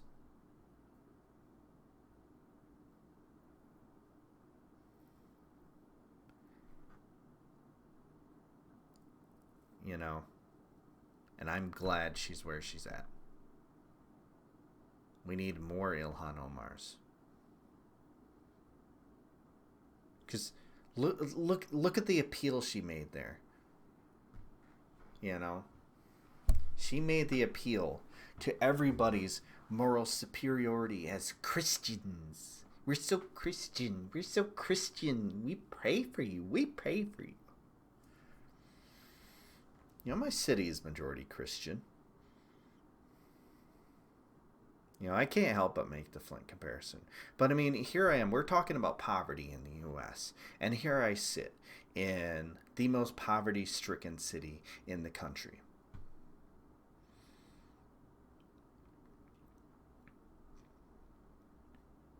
And it's hard for me to hear a speech like that and know that she is most definitely talking about a city like mine. She even made the water reference. She even made a water reference. I know she's not just talking about us, which is key, and that is far more important. But me personally, I feel that because I live it and I see it every goddamn day that I live here.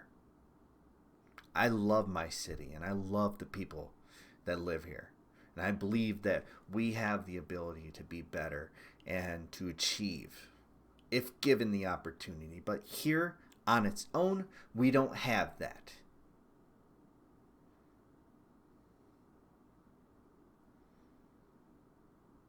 And Ilhan Omar is brilliant enough to make that assessment.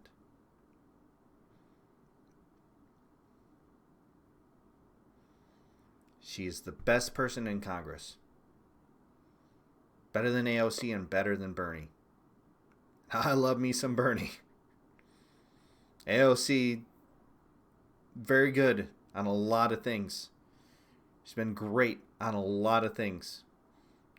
Couple weak points. Ilhan Omar has been excellent through and through. Hands down. That is someone who's speaking for the American people, and she wasn't even born here, which makes her even more American than the rest of us, because she chose to be here. She chose to stay.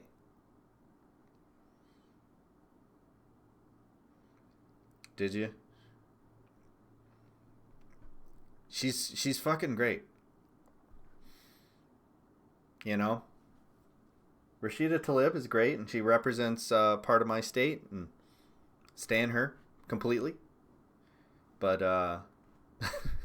I would love to see her doing more of that, like Rashida Tlaib, or like Ilhan Omar is. She's so fucking good, just absolutely brilliant. Oh my god! That whole time I was trying not to react. And I kept looking. I was like, oh my god, she's still going. She's got so much more to say. And it just kept pounding it in, pounding it in, pounding it in. It's fucking brilliant, man.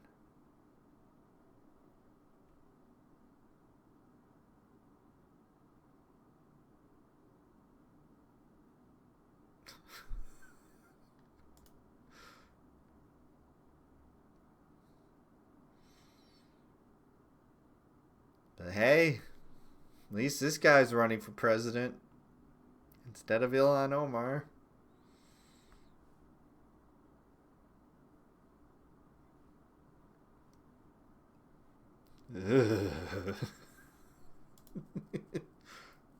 Oh god, he's like peeking over. I got it. God, he was peeking at us. He was peeking at us over the like.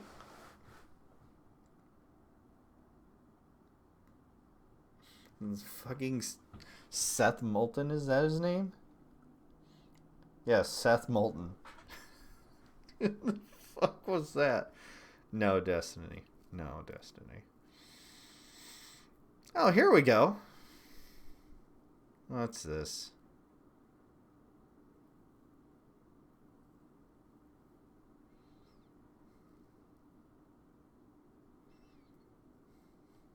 Good job, Rational Disconnect. You're great. I'm really convinced that like all the people besides like Harris, Biden, Warren, Gabbard, and Bernie, like all the people running besides those five are all just, they were made in a lab. They were all made in a lab. It looks like Kronk, huh? Does he sound like Kronk? Can that be a thing? No, I don't want to boost him. I was gonna say I'm gonna start doing like I'm gonna do Seth Moulton quotes in the Kronk voice. Poison for couscous. Couscous poison. You know, the poison for couscous. Couscous poison. Hey, Peter. But I don't want to. But then I would have to read quotes from him. Howard Schultz did this. No, you didn't hear about that. You didn't hear about that. You don't know what happened to Howard Schultz? Jimmy, oh my God.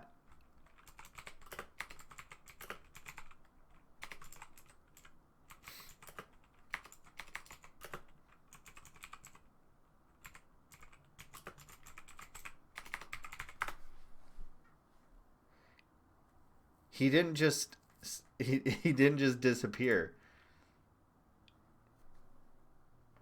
He suspended his campaign because okay, I'm just gonna read. Do the Howard Schultz voice. While I was in Arizona, I unfortunately experienced acute back pain that required me to cut my travels short. Over the following 2 months, I underwent 3 separate back surgeries. Today, I am feeling much better, and my doctors foresee a full recovery as long as I rest and rehabilitate. I've decided to take the summer to do just that. So, Howard Schultz. Hey, Jeepson.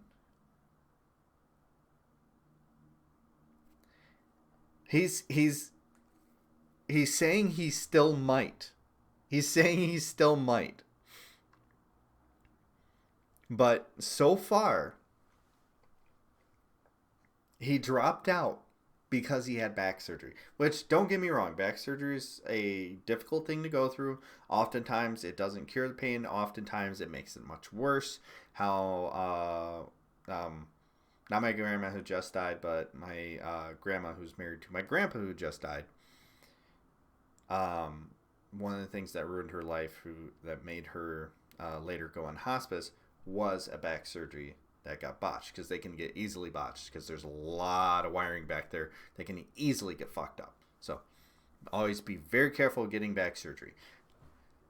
I get that. The motherfucker, you were trying to run for president.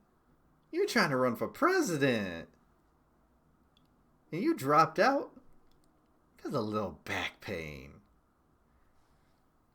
Baby boy with some back pain. You go and drop out from being president for some back pain. Let me tell you about those back pain. Let me tell you about not being president.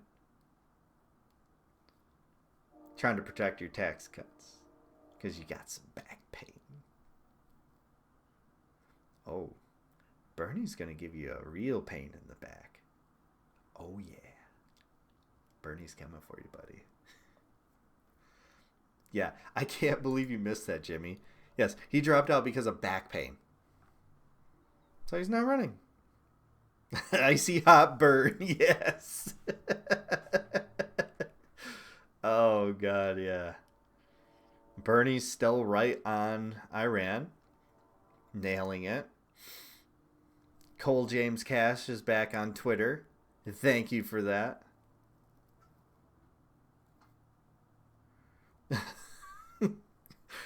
Here's the question: how the fuck did he hurt his back?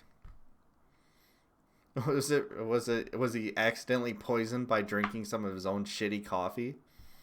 I can't bag on Starbucks. I don't like coffee, but their chai tea lattes and their vanilla bean cream ice cups, those things are...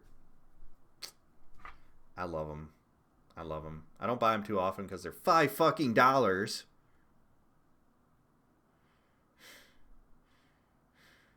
Fucking capitalism. Anyways. We got a few minutes. I want to go till 10. See if we can find anything else to kind of talk about real quick.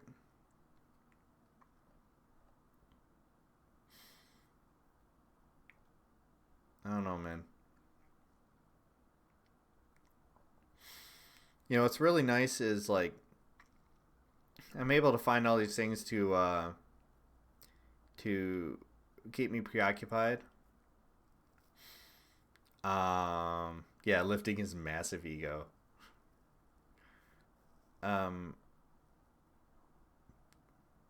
like, whenever, like, I hit that lull, when I'm trying to think of the next thing to talk about, I'm kind of, I immediately go back to what we were talking about at the beginning of the stream. I stand by my prediction. I don't want it to be true. But, you know, for those of you who weren't here, I laid the list out. I have a fear that we are as close to World War III as we could possibly be. We are one mistake, I believe. One mistake away from starting a world war. And it's going to be because of us, and we are going to be on the bad side. We're going to be the baddies. So I'm glad I've been able to find all this fun stuff to distract me from those thoughts that have been running through my head for the past week.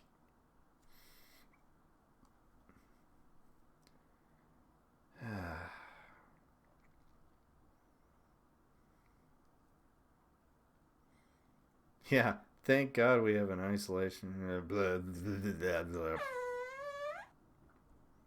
So I think that. Dragon Slayer over here was already ahead of me sharing that Ilhan Omar. God, that was 3 hours ago. Fuck, I'm behind on everything. I'd be surprised if we weren't at war with Iran by November 2020. That's my fear. I think war with Iran is that's the final step, man. Those are the taking that step. Like, I laid it out earlier. I don't want to talk about it anymore. It's depressing. I gotta find something more fun. I don't want to talk about concentration camps anymore or our pending. Oh God. Oh, I forgot all about this. I haven't even watched this. Don't belittle the crowds. Don't belittle the enthusiasm. Democrats still have a lot to come because it's a lot of people still enthusiastic. And I was trying to explain because one of my producers this morning was saying, why do people love him so much? And I was like, sometimes it's not just that they love Trump so much. It's that they hate the same things Trump hates. That's what's going on. Black as people, well. you mean, and immigrants? No, I mean... Who do they hate? Who do they hate? You know what, Joy? I really come here every day open-minded, just trying to explain it. Okay. And it's not a fun job for me every day. But who do they hate? I know you're angry. I get it that you're angry that Trump's president, like a lot of people are. I'm angry about every single thing he's doing. But I don't think yelling at me is going to fix the problem, okay? Am I yelling at her? I just said that it was hard for me to watch. Yes, I just said it was hard for me to watch Lindsey Graham, who I considered an uncle for a long time. Yeah, but then you're talking about the Trump supporters. But I'm trying as if to they don't have explain why 2020 is not in the bag for you. But It's not. Okay, guys. Okay.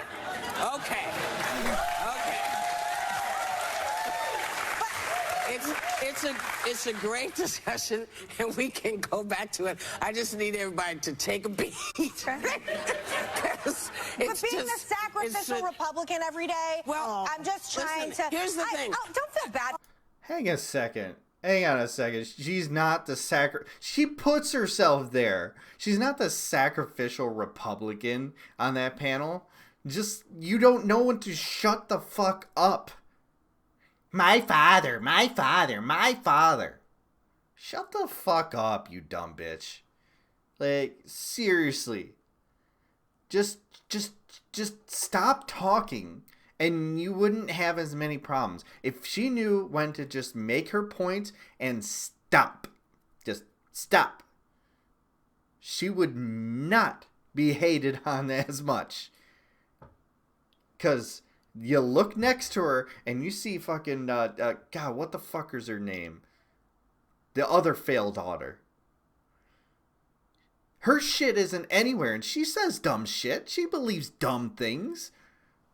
The reason this bitch is everywhere is because she just keeps going. She just keeps going. Endlessly stacking it all on top of another. Just this big pile of shit that is in the shape of her fucking father.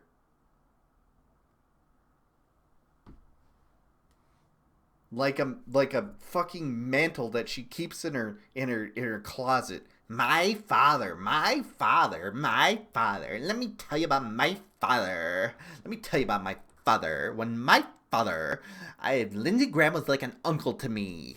Or like an aunt. I don't know. Was that a gay joke? In case you don't know. Lindsey Graham is totally gay. Anyways. See, Lindsey Graham. I'm the sacrificial Republican every day. Well then fucking quit. Fucking quit and start doing YouTube videos. How about that? You're going to be rich for life. You don't have to do this show. Because you sure as hell don't have the talent for it. You sure as hell don't have the temperament for it. Your mental health is clearly going down the fucking toilet. Why don't you just quit? The View sucks anyways. And you suck worse. If it's so fucking bad for you, no one's pushing you to be there. No one's holding a fucking gun for your to your head to be there. Megan, your dad isn't telling you to stay on The View. He's dead. Brain tumor. Killed him. He gone. He ain't gonna come back. His anger and his fury was transported to you with none of his intelligence, to the extent that there was very little of that he had. The fact that you view yourself as being the sacrificial lamb on a stage that you put yourself in every single day that you don't have any incentive to stay at, not monetary. You inherit so much money. You have no reason to stay there. And you're going to bitch about the position you put yourself into. Give me a goddamn break. I hate to do this. Okay? Don't feel bad for me. Before he headed to Florida, hold on. Bitches. Here, You and I call each other bitch all the time. we'll be right back. Let's calm down. God, she's the worst. You know, I used to think that Tommy Lauren was the most annoying voice on the right. It's Meghan McCain. Because Tommy Lauren, she at least has some talent as she directs her shitty critiques and her endless, like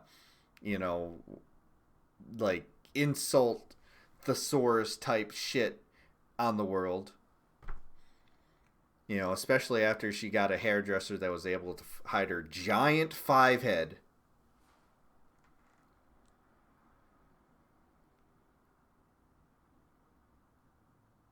I'm sorry, what? I'm sorry. What? You saw Anna Kasparian defending McCain?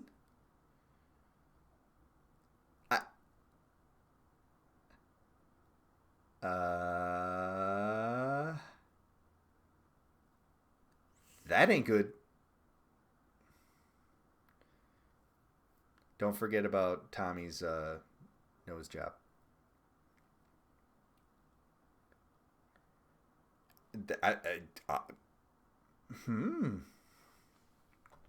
Anna's been so good. Don't. I don't even want to hear it. I don't even want to see it. Nope. Nope. I've had enough bad news for today. I have had enough.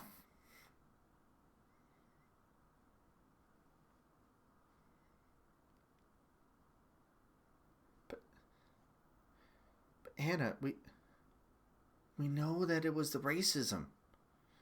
We know that that was the biggest part of it. It wasn't. It was that additional to the racism. Like, the racism was first.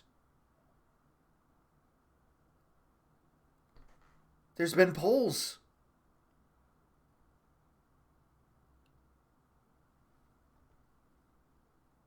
There's been polls on this.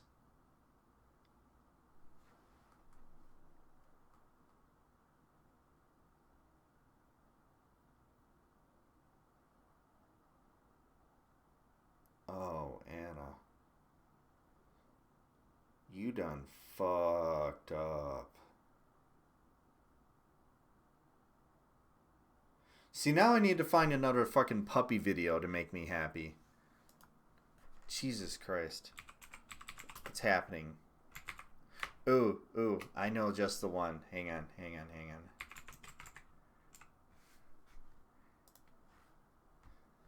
You guys will love this. It's my own Instagram.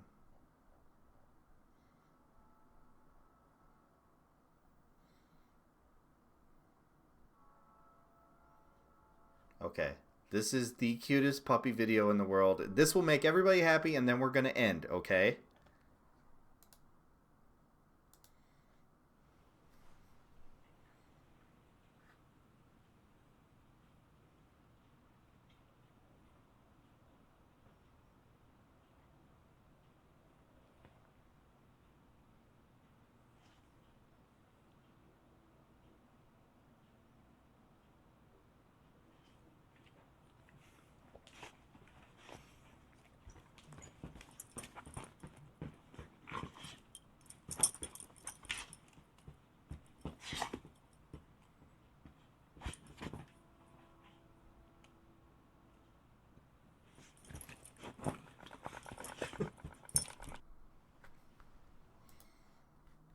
I love that video. That's the Zozo. That's the Zoe. Here's another one. Forget Megan McCain. Watch this. This is my sweet Zoe. She's my little sweetheart.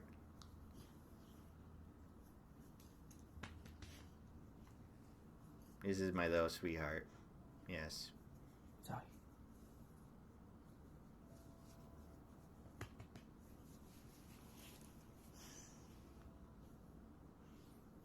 Why are you kicking me? Wow.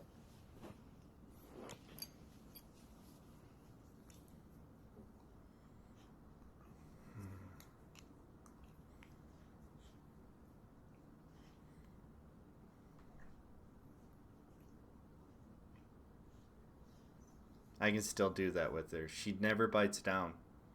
She never bites down. She is the biggest sweetheart. And she loves it for some reason. I have no idea why. Okay. There's your palate cleanser. So, I needed that. I'm gonna go spend some time with her and the wife too. Especially for the rest of the week, I'm gonna be spending some time with them. This had to happen. Too much was going on. The stream had to happen. Let's find somebody to raid. 'Cause you guys were wonderful tonight. You guys heard a lot of craziness, and I appreciate you guys so much for coming out.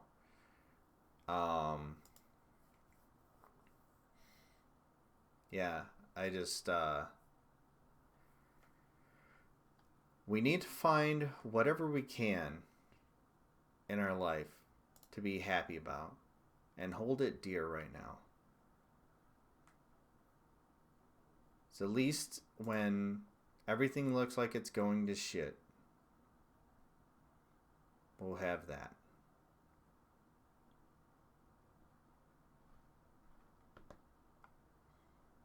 If we have nothing else in this world,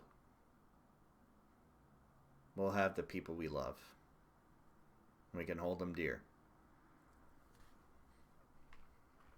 Speaking of people I love,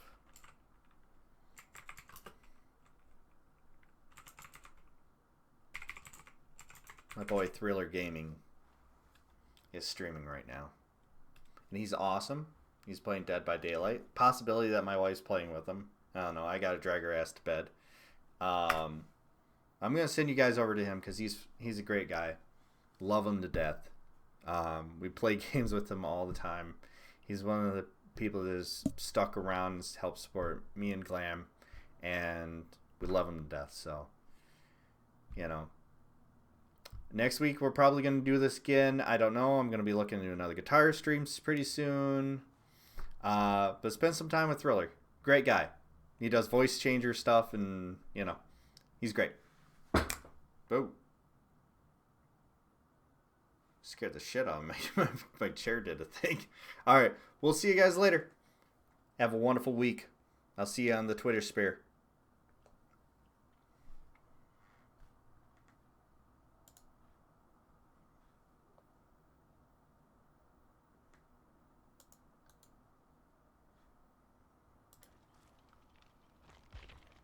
Yeah, I said I'll bring one of those cakes. I gotta find somebody. Bringing a cake? Most definitely. One in new. Whoa.